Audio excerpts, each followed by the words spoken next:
Now, Russia has launched its largest missile attack in weeks on Ukraine's capital. The Ukrainian Air Force says missile defense units shot them down. At least 17 people were injured as missile debris fell in several districts of Kyiv. Some apartments caught fire and schools and warehouses were also damaged. McBride is at the scene in Kyiv.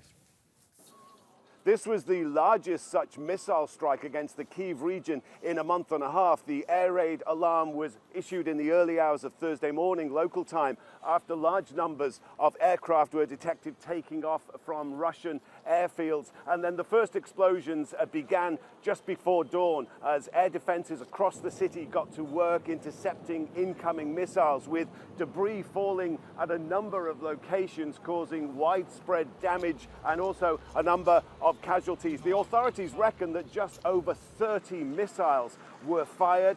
Two of them, they say, were hypersonic Kinzhal missiles. The rest are said to have been cruise missiles, all fired from strategic bombers. People here took to the air raid shelters, also seeking shelter, as they have done in the past, in the metro system, until the all clear was finally given later in the morning.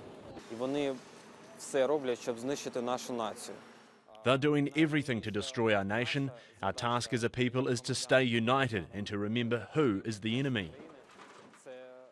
As the clean-up operation has been continuing throughout Thursday, people have been assessing damage to their homes and also to their businesses. Як кажуть, серце кров'ю обливається. It makes your heart weep. You have something one moment, and then the next, it's gone. This attack comes just a day after a visit by U.S. National Security Advisor Jake Sullivan to Kyiv, promising that billions of dollars in military aid that are still held up in the U.S. Congress will eventually, he says, be released.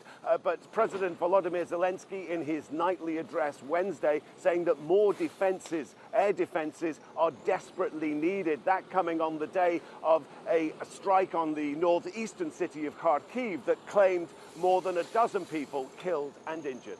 Rob McBride, Al Jazeera, Kyiv.